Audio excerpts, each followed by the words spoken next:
When a heartless HOA president replaced my sick daughter's oxygen tank with a helium balloon, claiming her medical gear ruined the neighborhood's look, she didn't know I was a state attorney. Her ignorance nearly cost a child's life. What followed wasn't just justice, it became a landmark fight for compassion and disability rights. Before watching full story, comment below from where you watching, also like and subscribe for more stories. The morning sun filtered through our kitchen window as I watched my 7-year-old daughter Emma sitting at the breakfast table, her small fingers wrapped around a cup of orange juice. The clear plastic tube running from her portable oxygen concentrator to her nose had become as natural a part of her as her bright blue eyes and infectious smile. Emma was born with a rare lung condition called pulmonary arterial hypertension that made every breath a conscious effort.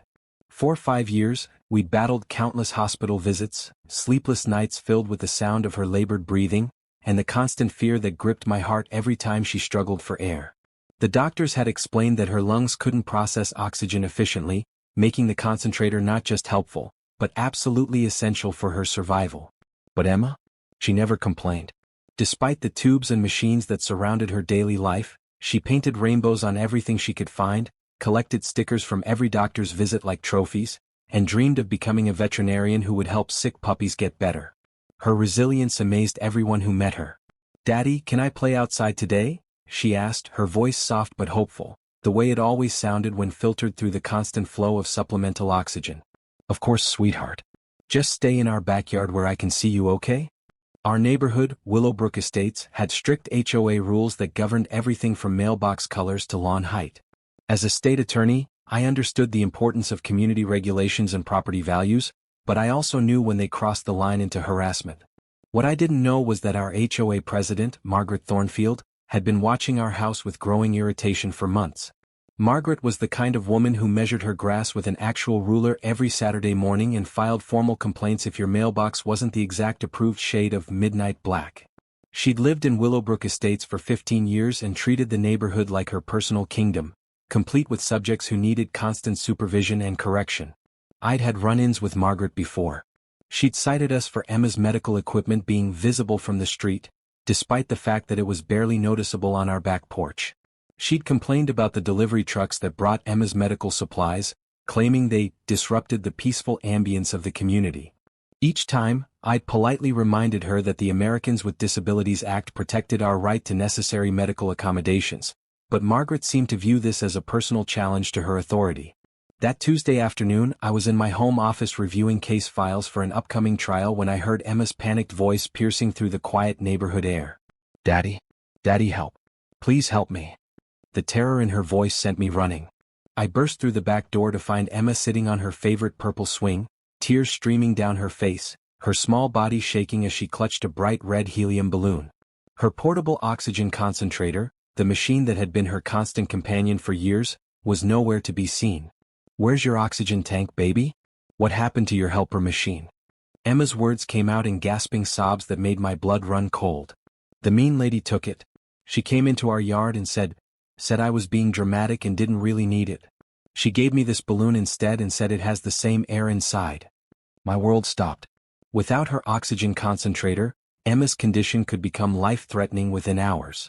Her lung capacity was so compromised that even mild exertion without supplemental oxygen could send her into respiratory failure. "Which lady, Emma? Where did she go?" "Think carefully, sweetheart." Emma pointed with a trembling finger toward the HOA office at the main entrance of our community. She had a mean face and kept saying our yard looked messy.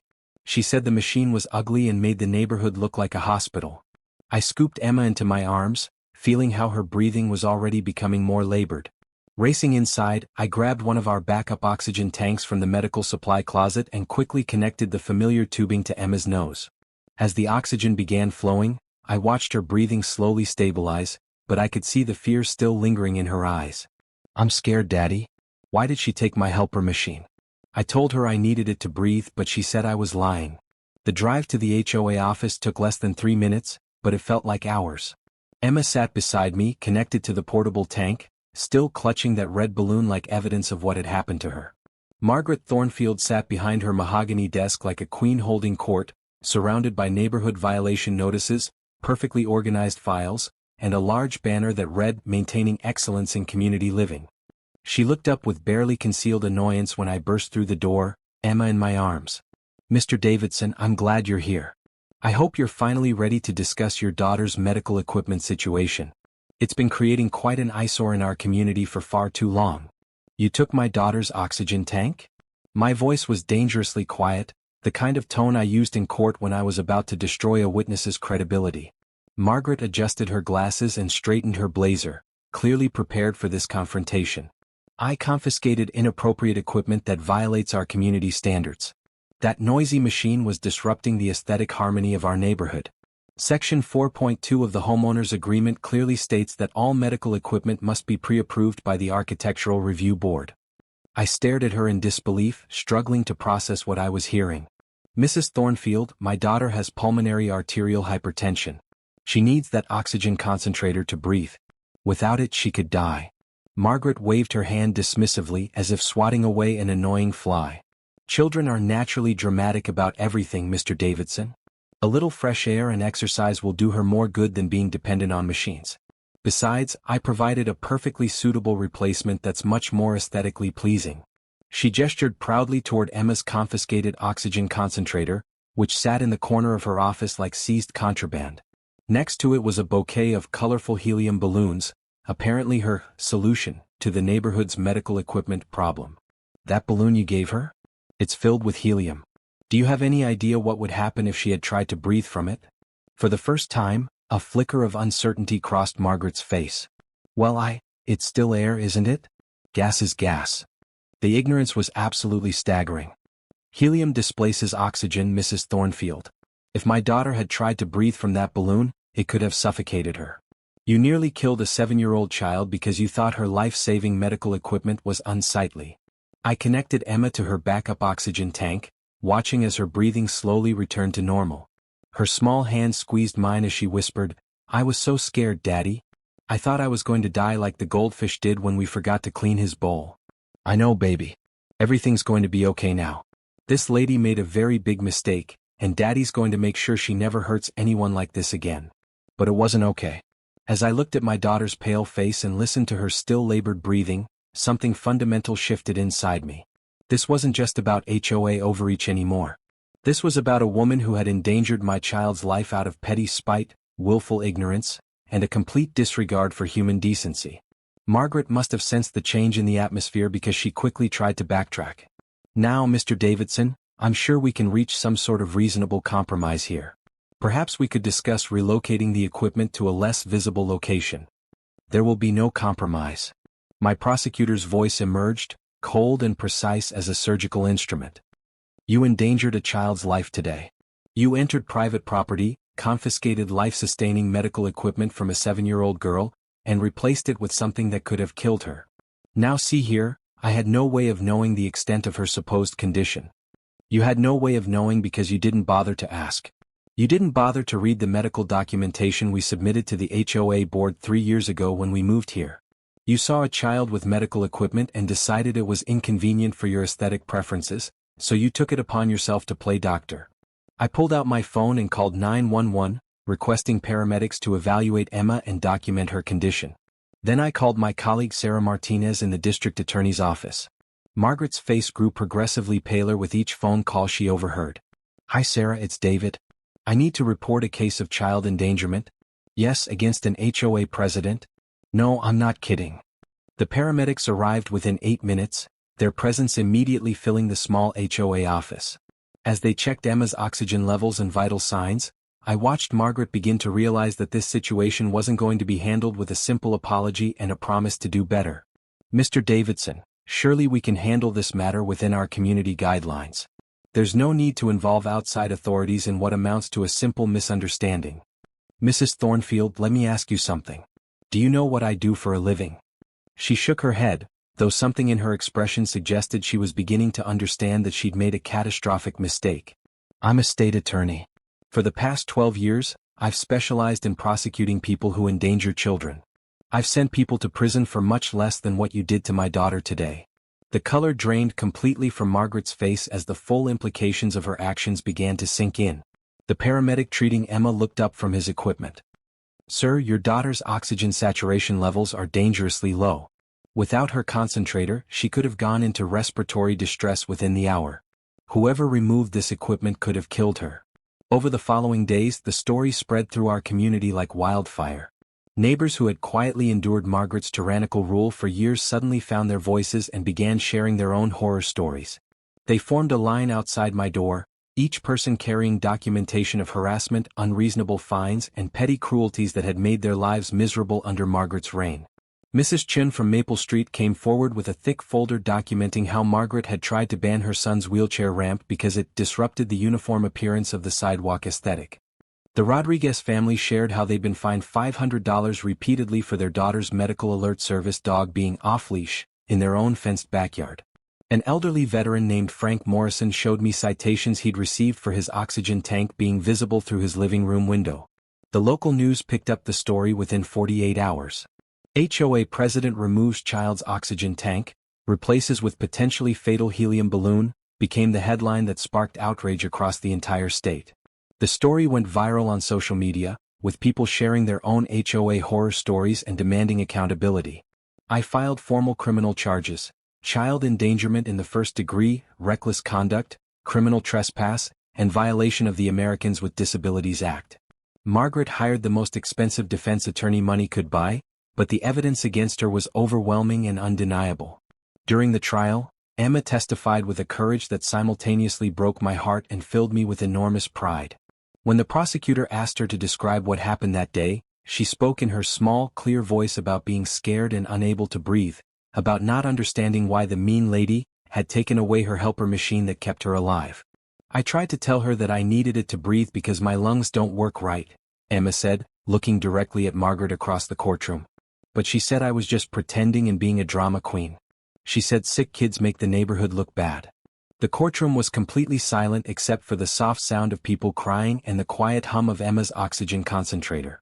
Margaret's high-powered lawyer tried desperately to argue that it was all a tragic misunderstanding, that his client had acted with good intentions and simply made an error in judgment. But the prosecutor methodically laid out the damning facts.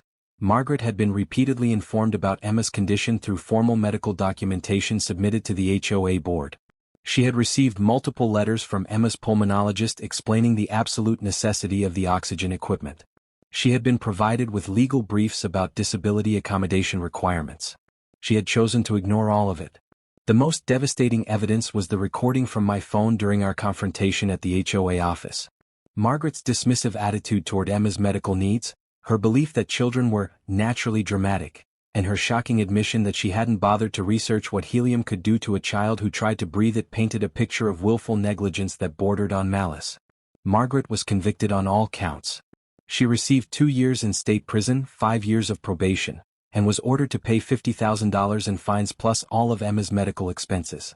The HOA board immediately removed her from her position and issued a formal public apology to our family and the entire community. But the real victory came 6 months later, when Emma ran up to me after school, breathless with excitement rather than medical distress. "Daddy, guess what happened today? I got picked to be the special class pet helper. Mrs. Johnson said I'm really good at taking care of things that need extra attention and love." She was still connected to her oxygen concentrator, the clear tubing as much a part of her daily life as her sparkly backpack and Princess Elsa lunchbox. But she wore it with pride now, like a badge of honor that showed the world she was brave enough to face each day despite the challenges that tried to hold her back. The neighborhood transformed completely. The new HOA board implemented comprehensive policies protecting residents with medical needs and disabilities. They established a community support fund to help families dealing with medical challenges and created a neighborhood network where children with chronic illnesses could connect and support each other. Emma started a little club called the Super Helpers, where kids in our neighborhood would visit elderly residents and assist with small tasks like watering plants or reading stories. She'd arrive at each house with her oxygen tank decorated with colorful stickers, rolling along in a bright pink wagon, teaching other children that being different didn't mean being less capable of spreading kindness and joy. One evening, as I tucked Emma into bed and adjusted her nighttime oxygen settings, she looked up at me with those bright blue eyes that had seen too much pain but remained absolutely full of wonder and hope. "Daddy, why did that mean lady want to hurt me so badly?" It was the question I'd been dreading for months, because the honest answer was too complex and heartbreaking for a 7-year-old to fully understand. How do you explain to a child that some people are so consumed by their need for control and perfection that they lose sight of basic human compassion and decency? "Sometimes, sweetheart," People get so worried about making things look perfect on the outside that they completely forget about what's really important on the inside, like making sure everyone feels safe, loved, and protected. Is that why you made sure she couldn't hurt other kids like me? Yes, baby. That's exactly why. It's my job to protect people, especially kids who need extra help. Emma nodded solemnly, processing this information with the wisdom that sick children often develop far too early. Then she smiled that brilliant smile that lit up every room she entered. I'm really glad you're my daddy. You're super good at protecting people and making sure the mean people can't hurt anyone anymore. As I watched her drift peacefully off to sleep, her small chest rising and falling steadily with the help of her faithful oxygen concentrator, I realized that Margaret Thornfield had inadvertently given us something incredibly precious. She'd shown Emma that there would always be people in the world who didn't understand her condition or appreciate her strength, but she'd also proven that there were many more people who would fight fiercely to protect her and ensure she could live her life with dignity and joy. The case became a landmark precedent in HOA law, frequently cited in legal textbooks as a definitive example of when community regulations cross the line into discrimination and life-threatening endangerment. Law schools across the country now use it to teach students about the critical intersection of disability rights, property law, and basic human decency. But for me, it will always be about a brave little girl who refused to let anyone make her feel ashamed of needing help to breathe, and who turned her traumatic experience into a beautiful mission to help others facing their own challenges. Emma is 10 years old now, still dreams every day of becoming a veterinarian who specializes in helping sick animals get better, and has never met a challenge she couldn't face with incredible courage and boundless compassion. Her trusty oxygen concentrator sits beside her desk as she does her homework each evening, serving as a reminder not of limitation or weakness, but of the extraordinary strength it takes to live fully and joyfully despite seemingly insurmountable obstacles. And sometimes, when I watch her patiently helping a struggling classmate with math problems or gently comforting a friend who's having a bad day, I think about how Margaret Thornfield's shocking cruelty inadvertently revealed Emma's truly extraordinary capacity for kindness, empathy, and resilience. It serves as a powerful reminder that even in our darkest, most frightening moments, we always have the power to choose who we become and how we respond to the challenges life throws our way. True justice isn't always about punishment and revenge. Sometimes it's about creating a better world where every child can breathe freely, dream boldly without limits, and know with absolute certainty that they are surrounded by people who understand that love, compassion, and basic human decency will always be infinitely more important than perfectly manicured lawns and pristine neighborhood aesthetics.